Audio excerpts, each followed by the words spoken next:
Turma, eu confesso para vocês que hoje eu estou extremamente tenso para pregar esse sermão.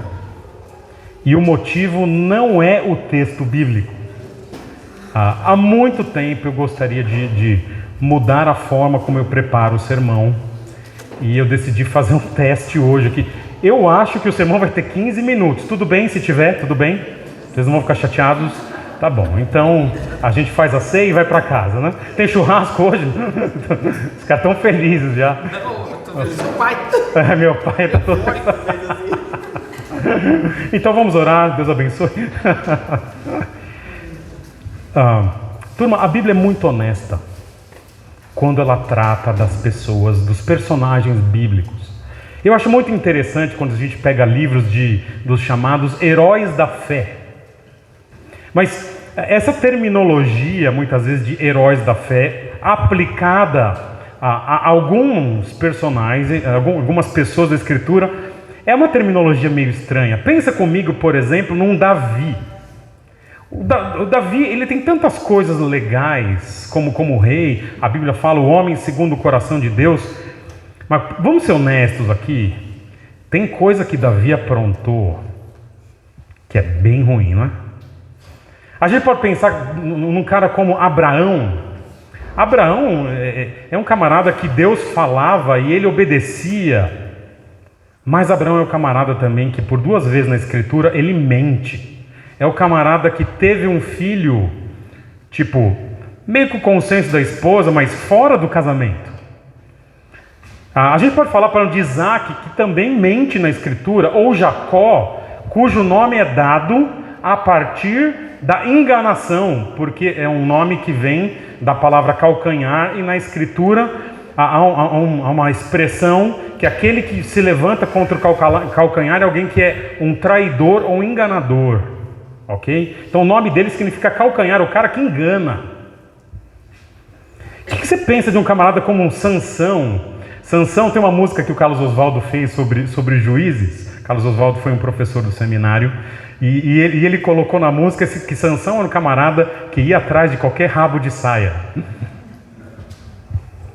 Aliás, o livro de Juízes, cara, acho que não salva quase ninguém, talvez um Caleb. Esses muitas vezes a gente trata como heróis da fé.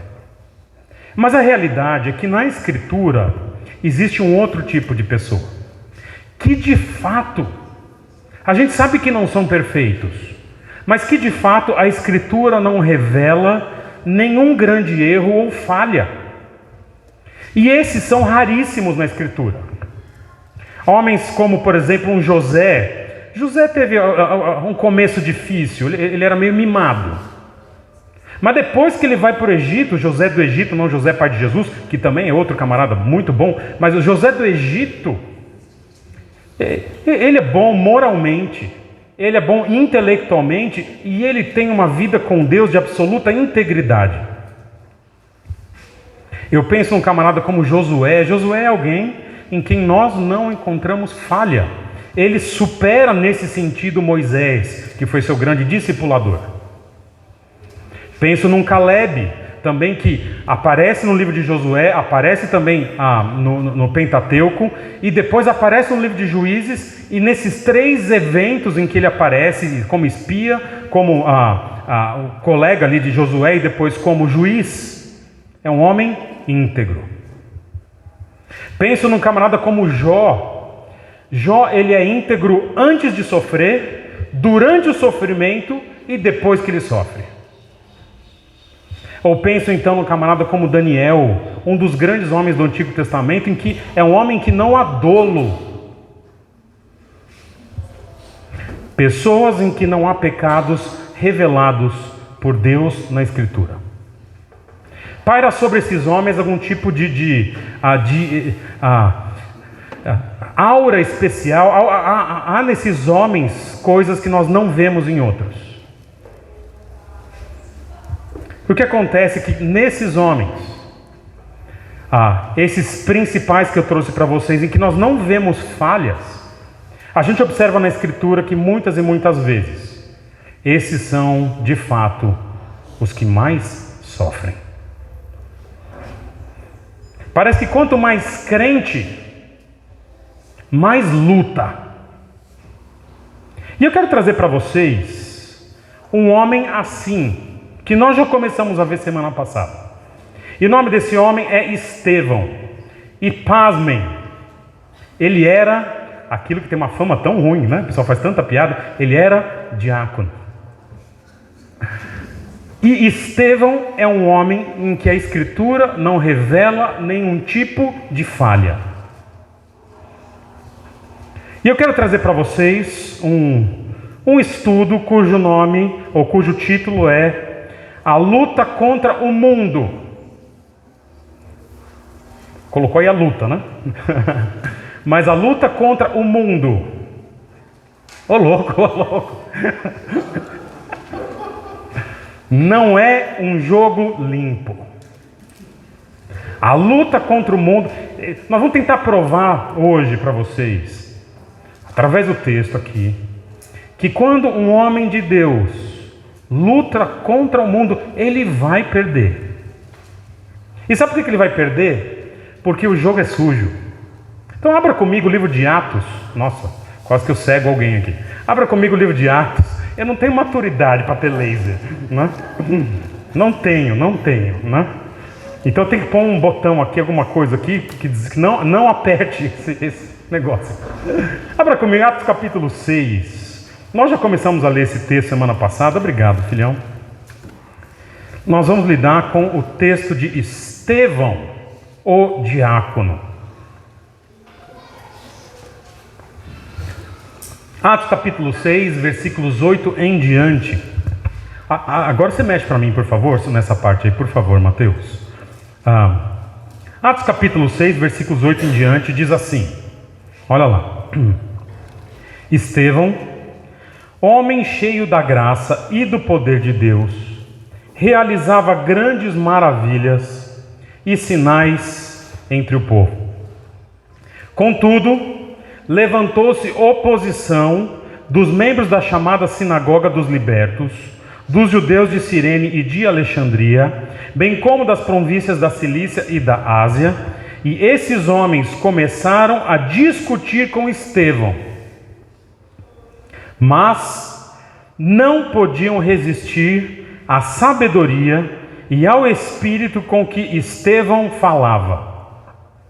Então subornaram alguns homens para dizerem: ouvimos Estevão falar palavras blasfemas contra Moisés e contra Deus. Com isso, agitaram o povo, os líderes religiosos e os mestres da lei, e prendendo Estevão, levaram-no ao sinédrio. Ali apresentaram falsas testemunhas que diziam: este homem não para de falar contra este lugar santo e contra a lei. Pois o ouvimos dizer que Jesus o Nazareno destruirá este lugar e mudará os costumes que Moisés nos legou. Olha agora. Olhando para ele, todos os que estavam sentados no sinédrio viram que seu rosto parecia o rosto de um anjo. Até aqui. Nós estamos num contexto no livro de Atos em que nos são apresentadas duas situações. Primeiro nos foi apresentada uma situação interna da igreja. Atos capítulo 6, versículos 1 a 7. A igreja estava passando por uma luta interna, havia reclamações na igreja, e a solução que foi encontrada ali pelos apóstolos, junto com a igreja, foi uma divisão de tarefas. Os apóstolos iriam cuidar da doutrina, os diáconos iriam cuidar das mesas. E foram escolhidos naquela igreja 7 homens de boa reputação, cheios de fé, e dentre esses homens que são escolhidos nós temos Estevão. E Estevão, ele já é retratado em Atos capítulo 6 como um homem diferenciado. Ele é tratado como um homem cheio do Espírito Santo. E a partir da escolha dos 12 apóstolos para a palavra e 7 homens, 7 diáconos para as mesas, a igreja ela prospera. Ela cresce em qualidade, ela cresce em quantidade. Esse é o contexto interno. Ao mesmo tempo que a igreja está tendo esse momento muito especial de resolver os seus problemas e de crescer, nós temos ali também em Jerusalém um movimento de oposição à igreja. Ele começa em Atos capítulo 3, quando existe ali a cura de um homem na Porta Formosa, e os apóstolos são presos uma primeira vez. Depois se agrava em Atos capítulo 5, quando a igreja começa a crescer, os apóstolos são chamados de novo para conversar com o Sinédrio, e vem aquela fala de Gamaliel que, no fim das contas, livra os apóstolos da morte. Mas agora em Atos capítulo 6, novamente há um contexto de oposição contra a igreja, e vamos ser honestos aqui, essa oposição só vai aumentar. E agora Estevão vai ser o foco dos de fora que vão tentar lutar contra a igreja. O que acontece, turma, é o seguinte: nós estamos lidando com Atos a partir daquela perspectiva que eu trouxe para vocês, de duas descendências. Vocês lembram que nós conversamos? Quando Deus cria o homem, depois tem a queda, Deus diz: porém inimizade, falando ali quando tem a serpente e a mulher, porém inimizade entre você e a mulher, entre a sua descendência e o descendente dela. Então, historicamente, turma, o mundo, aqueles que são descendentes de Caim, sempre terão inimizade contra o povo de Deus. Quem colocou essa inimizade foi Deus.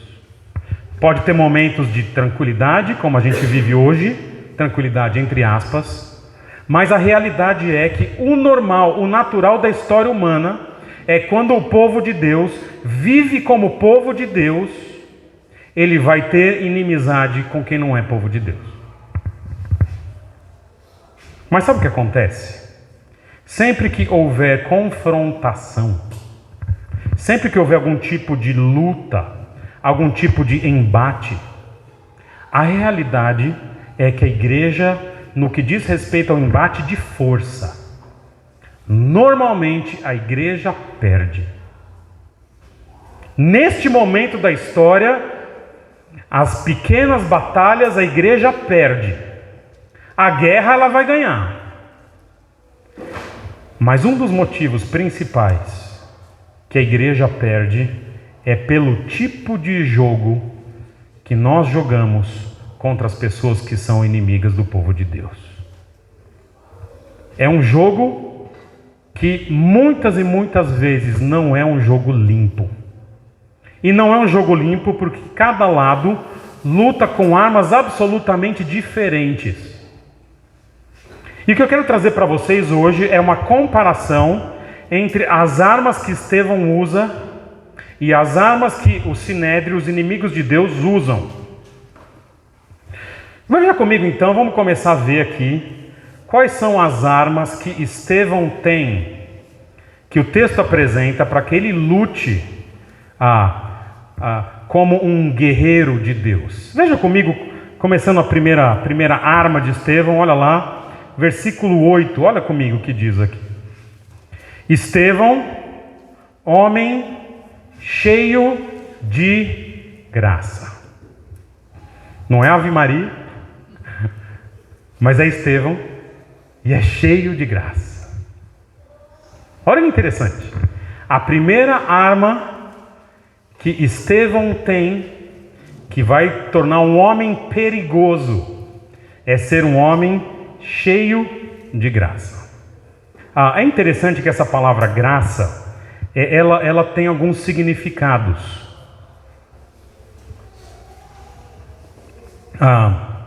Quando se fala da graça de Deus, ela tem um significado. Quando se fala de um indivíduo cheio de graça, ela tem um significado levemente diferente. Quando se refere a Deus, um Deus gracioso, é um Deus sempre disposto a amar e perdoar. Quando se fala de um homem cheio de graça, há esses elementos de amor e de perdão, mas normalmente o texto se refere ao jeito com que a pessoa se relaciona. E quando se fala que um indivíduo é cheio de graça, está dizendo que é alguém que internamente tem algo em seu coração, no seu íntimo, que faz com que ele sempre reaja às circunstâncias em paz e amor. Essa é a graça que o ser humano desenvolve. Alguém que responde internamente em amor e externamente em doçura. Por que eu falo isso? Porque a Escritura eventualmente revela pessoas que falam com graça, mas falam palavras suaves para enganar as pessoas. Isso está em Romanos capítulo 16, versículo 17. Ok? Mas quando se fala alguém cheio de graça, não é só o que a pessoa fala, é o que ela fala a partir do que ela é. E nós temos um homem aqui que ele é assim, ele é um diácono, né? É engraçado que diácono, eu brinquei com vocês, mas diácono sempre tem uma fama ruim nas igrejas, né? Isso quando eu era criança, né? Se alguém, a criança começava a ficar dando trabalho na igreja, alguém falava assim, olha o que diácono está olhando, né? Aí a criança parava na hora, saía chorando, né? Mas Estevão é um diácono que você fala assim, olha para ele, e a criança olha e há um troca de sorrisos. Ele é um homem caracterizado por um amor interno que se manifesta em expressões afetuosas exteriores. Jesus era assim. Gente, são poucas as pessoas no Novo Testamento que são descritas assim. Jesus se descreve assim quando ele diz que ele é manso e suave. São palavras diferentes para se referir ao mesmo tipo de atitude. Aprendei de mim que sou manso e suave. Manso e humilde. Humilde no sentido de suave, manso no sentido de suave. Sou manso e humilde. E Estevão é um daqueles que aprendeu. Ele é assim. Alguém que aprendeu a não reagir com dureza. Eu vou falar para vocês, convivendo no meio pastoral com vários colegas e tendo tido conversas até muito relevantes esses dias com pastores, irmãos queridos, como é fácil no ministério a gente se fechar com dureza. Porque a gente apanha tanto. Mas o apanhar, ele deveria funcionar como um amaciante, né? Nessas épocas que a carne está mais cara, você já foi no mercado, você viu que tem uma máquina ali que você fala assim, eu quero um bife de quê? De colchão duro, está em promoção, não sei o que. E aí o camarada pergunta para você, você quer que passa na máquina? Já viram? Passa numa máquina, o bife fica mais fino e tem uns furinhos, né? Mas isso é moderno, isso é moderno. Como que se fazia antigamente? Eu lembro quando eu era criança, Dona Ângela vai lembrar. Nós tínhamos uma vizinha que religiosamente, às 10h23 da manhã, começava. Aí dava um tempinho, que é onde devia passar um alho e o salzinho, colocava do lado e ia lá. O que ela estava fazendo? Amaciando a carne, com o martelinho, né? Vocês têm um martelinho? Tem? O meu quebrou, eu preciso comprar um martelinho.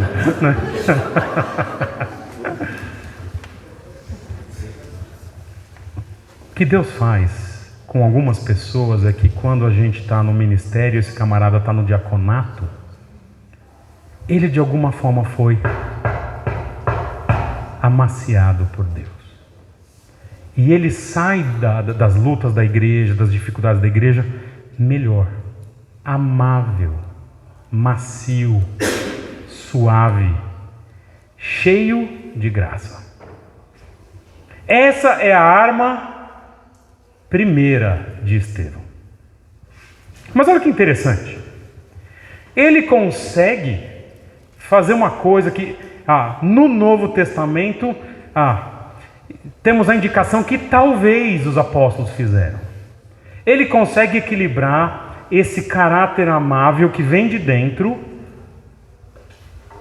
com uma segunda característica que está no versículo 8. Veja comigo a segunda arma de Estevão.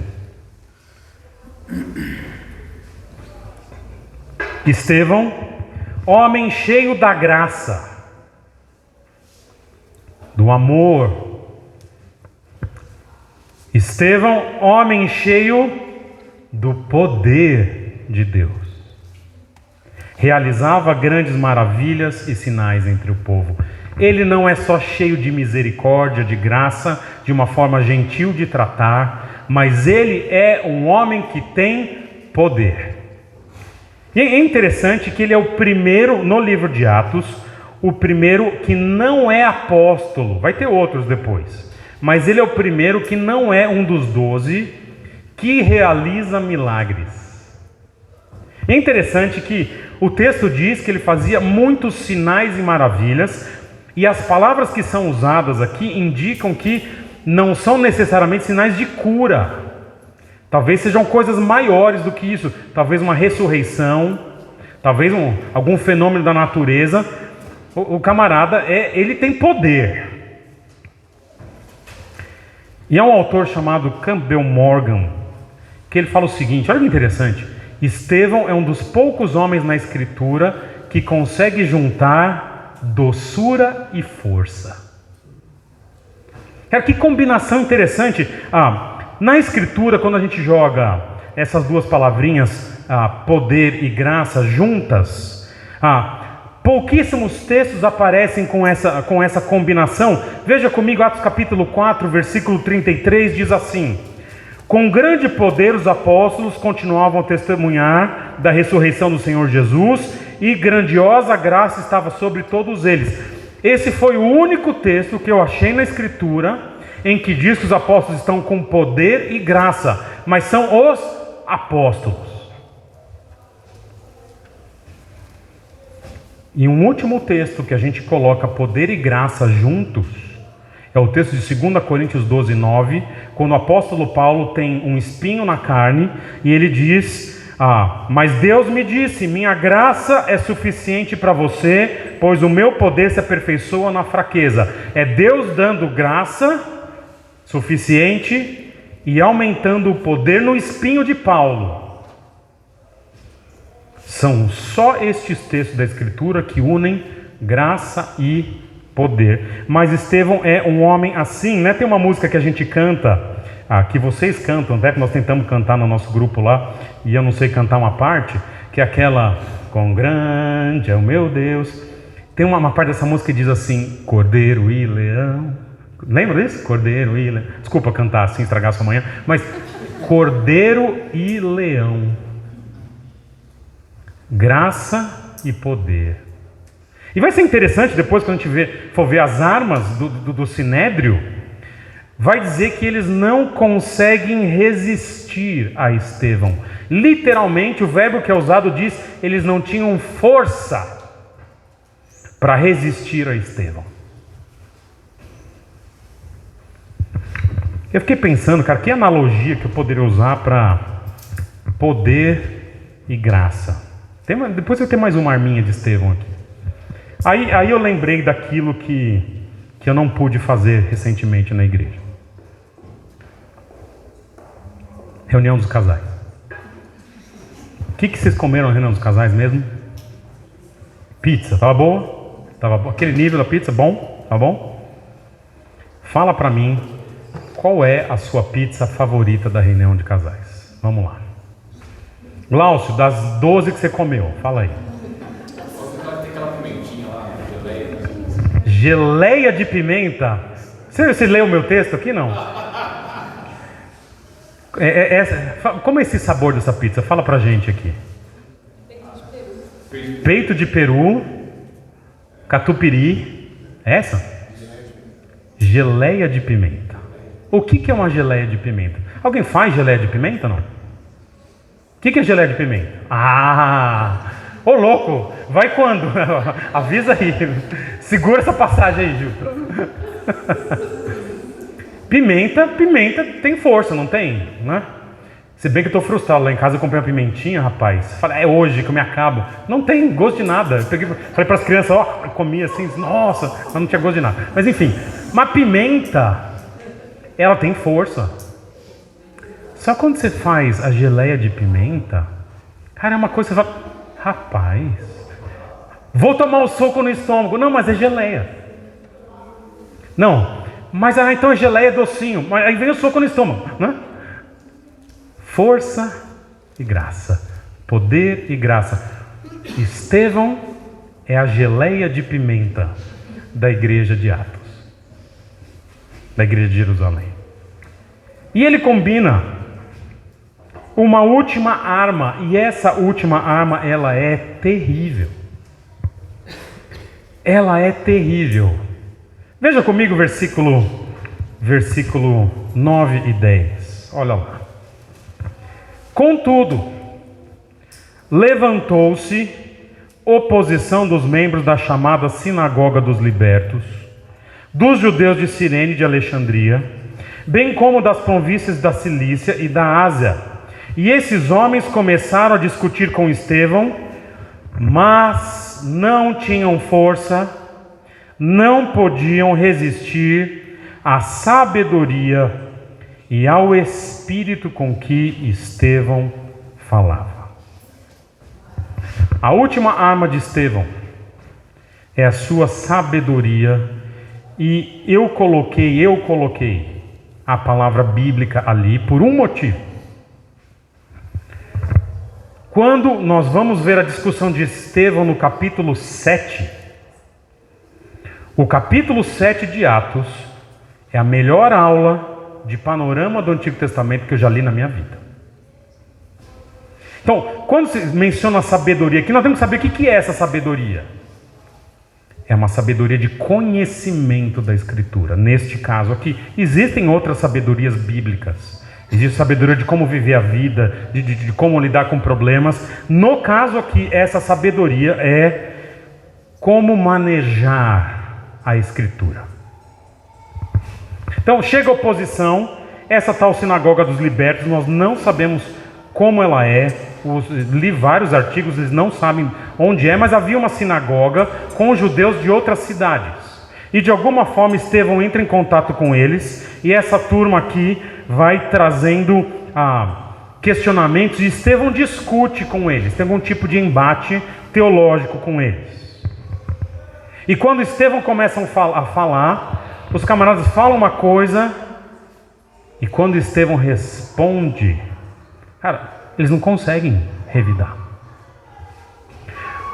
Um homem cheio do Espírito Santo, versado nas Escrituras, é alguém que tem uma arma atômica, impossível de ser vencida.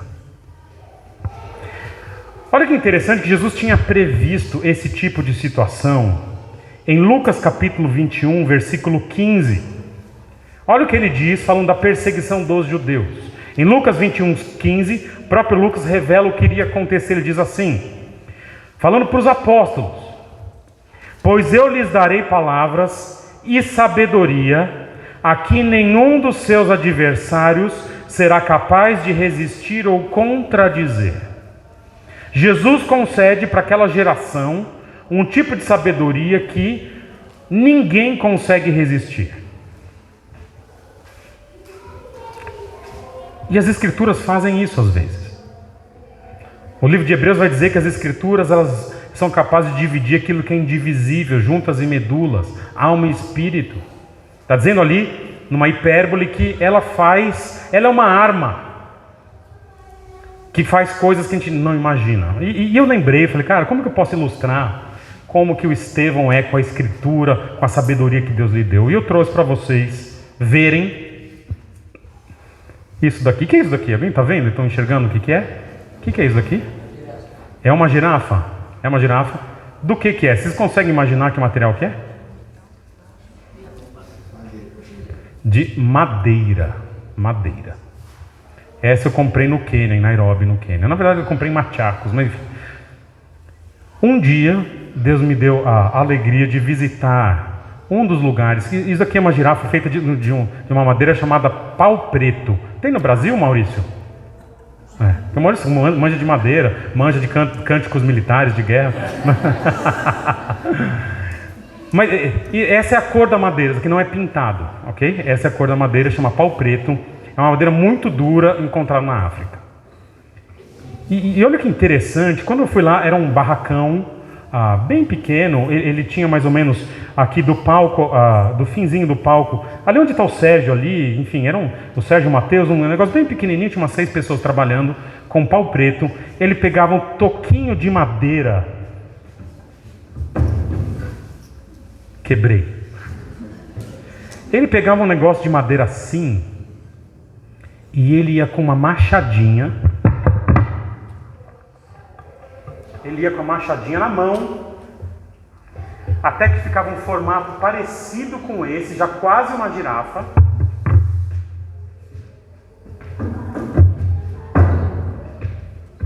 Depois a gente vai ter o desafio, né, de fazer algumas girafas aí, não é? E depois ele vinha com um canivete, deixava assim e lixava. Falei, eu nunca vou arranjar briga com um cara desse. O cara com canivete faz isso. Estevão é um homem que pega a escritura e faz... E ele esculpe respostas que ninguém consegue resistir. São boas essas armas? Graça. Poder de Deus, o cara faz milagre. Sabedoria bíblica que ninguém consegue resistir. Você fala, não, Pedro, você está errado. Ele vai ganhar a briga. O problema não são as armas de Estevão. O problema são as armas dos nossos adversários. E eu quero que vocês vejam comigo como que eles reagem. Veja comigo versículos 11 e 12. Essas são as armas de Estevão. Ele vai lutar com elas. Agora eu quero que vocês vejam comigo as armas dos nossos adversários. Diz assim o texto, versículos 11 e 12. Então, subornaram alguns homens para dizerem: ouvimos Estevão falar palavras blasfemas contra Moisés e contra Deus.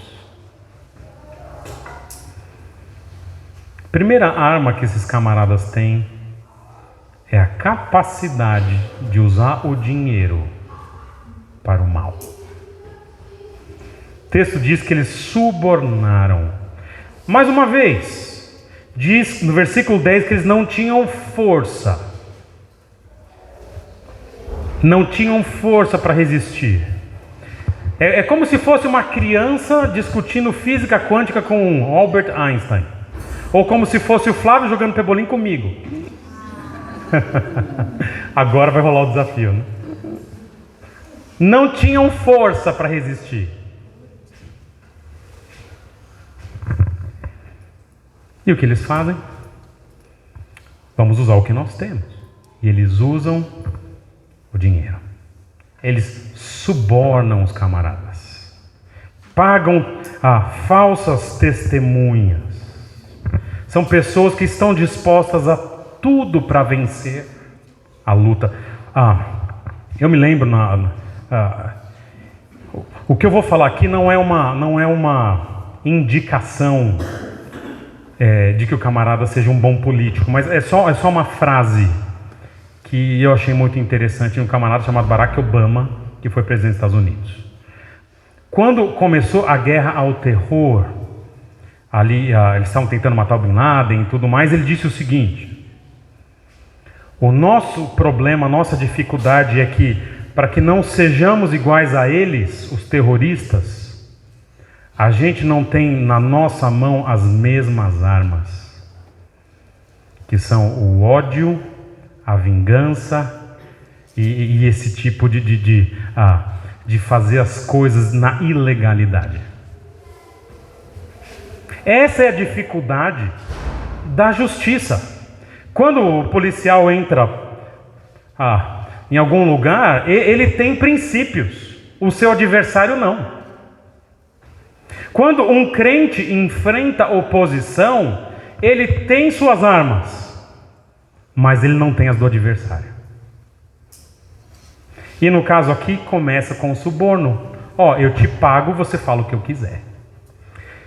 E a segunda arma que eles usam, ligada ao suborno, está nos versículos 13 e 14, que é a arma da mentira. Olha o que eles dizem no versículo 13 e 14, além do que já disseram no versículos 11 e 12, diz assim: ali apresentaram falsas testemunhas que diziam: este homem não para de falar contra este lugar santo e contra a lei, pois o ouvimos dizer que esse Jesus, o Nazareno, destruirá este lugar e mudará os costumes que Moisés nos legou. E eu acho interessante que no versículo 13, literalmente ele fala pseudo-testemunhas, testemunhas falsas. A mentira é uma arma que eu e você não podemos usar, mas que os adversários da igreja sempre usam. E mentira, turma, é qualquer distorção da verdade. Basta não dizer o que o outro disse, ou dizer para distorcer o que o outro disse, já a Bíblia classifica como uma testemunha falsa. É interessante que, por exemplo, esses camaradas falam que, por exemplo, que Estevão falava contra o lugar santo e contra a lei, ou que ouviram ele dizer que Jesus, o Nazareno, destruiria o templo, ok? E que mudaria os costumes que Moisés nos legou. Você fala assim, poxa, mas será que Jesus não falou que ia destruir? Vocês lembram, né, que ele falou, não ficará pedra sobre pedra? Vocês lembram disso? Olha que interessante. Jesus disse que do templo não ficaria pedra sobre pedra. Disse ou não disse? Disse, Mateus capítulo 24. Jesus disse que ele iria destruir o templo? Não. Quando ele fala, destruirei este templo e o levantarei em 3 dias, ele se referia a si mesmo, não ao templo. Está vendo como a mentira, ela só muda a interpretação de algo que Jesus disse? Jesus disse, eu vou destruir este templo. E eles falam, não, vai destruir esse templo aqui. Jesus alguma vez mencionou que mudaria a lei de Moisés? Não, ele mencionou que cumpriria a lei de Moisés. Isso está em Mateus capítulo 5, versículo 17. Ora, então, eles vão mudando o que Estevão disse, vão mudando o que Jesus afirmou, ou o que Estevão falou, que Jesus disse, enfim. Turma, a mentira, a distorção da verdade, é o método diabólico favorito. É a arma diabólica favorita para lutar contra a igreja. Aos irmãos que são advogados aqui, eu tenho uma grande dificuldade com uma perspectiva que eu vi muito, nunca vi com os irmãos aqui da igreja, ok? Eu já ouvi advogados crentes dizerem o seguinte: uma parte mente de um lado, mente bastante, a outra mente do outro, para que no meio a gente encontre a verdade. Isso pode funcionar no tribunal, mas para o crente não. A minha orientação, sempre que um irmão tem alguma demanda na justiça, é: fale a verdade, ainda que você perca. Fale a verdade. Não, mas se eu falar a verdade, vou me comprometer. Tudo bem. Deus é o Deus da verdade. A mentira é a arma de lá. E no texto aqui, só um lado usa a mentira.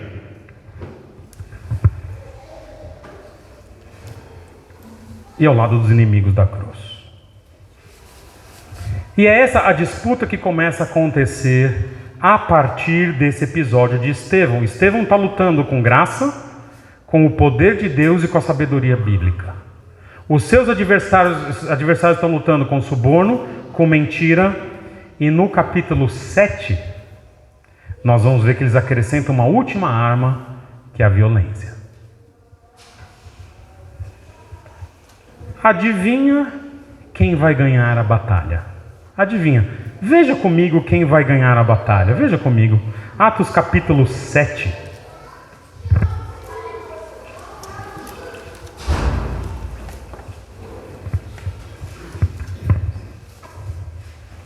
Versículo 54 em diante diz assim: Estevão então pregou, vai pregar depois, a gente vai lidar com esse texto semana que vem. Ouvindo isso, ouvindo essa pregação, ficaram furiosos, rangeram os dentes contra ele. Você imagina um monte de homem barbado. Mas Estevão, olha suas armas aqui, cheio do Espírito Santo, levantou os olhos para o céu, viu a glória de Deus, Jesus em pé à direita de Deus e disse: vejo os céus abertos e o Filho do Homem em pé à direita de Deus. Mas eles taparam os ouvidos e, dando fortes gritos, lançaram-se todos juntos contra ele, arrastaram-no para fora da cidade e começaram a apedrejá-lo. As testemunhas deixaram seus mantos aos pés de um jovem chamado Saulo. E olha a arma deles aqui, enquanto apedrejavam Estevão. Olha aqui Estevão usando o seu último arsenal aqui. Estevão orava: Senhor, recebe o meu espírito. Então caiu de joelhos e bradou, gritando: Senhor, não os consideres culpados deste pecado. Eu vou usar minha arma até o fim, a graça. E tendo dito isso, adormeceu, morreu. Turma, o texto mostra que nós sempre vamos perder esse tipo de briga. Mas sabe o que eu acho bonito desse texto aqui, que nós estamos lidando hoje? Antes de perder, sempre há detalhes que mostram como é melhor estar do lado que morre do que do lado que comete injustiça. Olha o versículo 15 do nosso texto aqui, como ele termina. Olha o que diz aqui: olhando para ele, todos os que estavam sentados no sinédrio viram que o seu rosto parecia o rosto de um anjo. Acho que eu poderia acrescentar uma última arma ali: carinha de anjo. Mas olha que interessante, por que esse texto está aqui? Este texto é uma alusão ao que aconteceu muitos anos antes, e que está numa das acusações aqui, que Estevão falava palavras blasfemas contra Moisés. Olha que interessante. Neste episódio aqui, há uma referência indireta, uma alusão ao episódio de Êxodo 34, 29, que quando Moisés desce do monte, o rosto de Moisés brilhava. Os comentaristas têm dito que quando Moisés desce ali e o rosto está resplandecente, havia em Moisés algo que o fazia parecer de alguma forma com algum atributo divino. Esse resplandecer. E esse episódio aqui de Estevão, entretanto, ele indica que Estevão está em tanta comunhão com Deus que esse semblante deveria fazer aqueles homens lembrarem que um homem que está perto de Deus tem um semblante que os outros percebem diferente. E essas são as armas que nós temos: a graça, o poder de Deus, a sabedoria, lutando contra o suborno, a mentira e a violência. E o que eu tenho para dizer para vocês é o seguinte, turma: se a gente lutar assim, muitos de nós morrerão pelo caminho. A igreja sempre vai perder.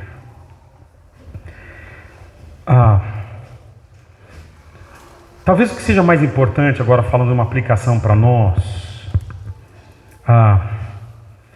turma, nós somos os crentes. A gente muitas vezes tem preparado os nossos filhos para lutar as batalhas da vida lá fora,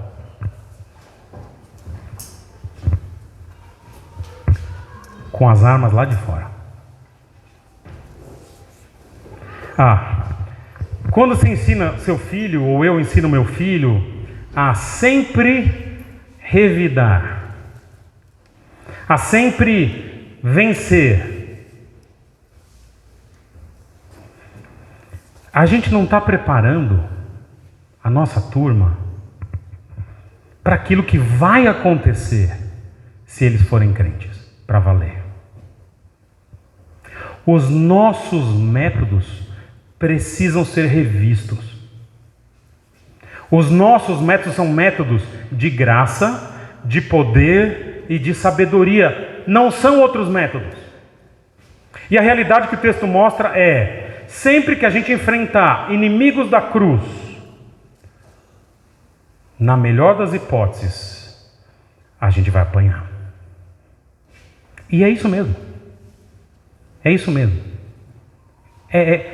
A Bíblia está preparando para isso mesmo. É interessante como veja, não estou dizendo que você não defender sua família se entrar um ladrão na sua casa, tá?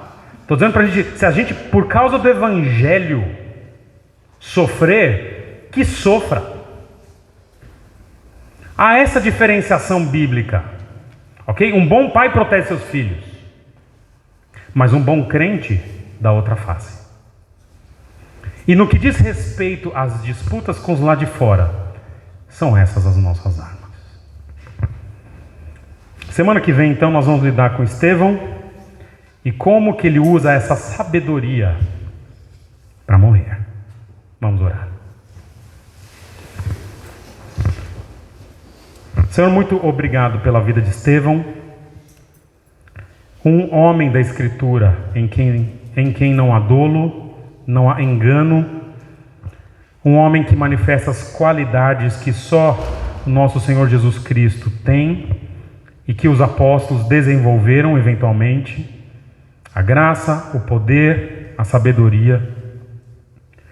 E o que eu te peço, Senhor, é que a gente como igreja aprenda com Estevão no que diz respeito à nossa fé, que sejam essas as nossas armas. Que a gente, Senhor, o Senhor sabe como eu preciso, que a gente aprenda a internamente amar e a externamente expressar esse amor, para que sejamos pessoas cheias de graça. Senhor, também nos dá do teu poder de testemunhar, de falar. E finalmente, Senhor, desenvolve em nós, nos ensina a sabedoria de Estevão, para que a gente humildemente responda com mansidão àqueles que precisam ouvir a razão que nós temos de crer em Jesus e na Escritura. E, Senhor, quando vierem as lutas, as oposições, mesmo com mentira, violência, suborno, que a gente aprenda que isso faz parte do jogo deles, mas que o nosso jogo não muda. Que a gente ame e perdoe até o fim. Esse é o meu pedido e gratidão, em nome de Jesus. Amém.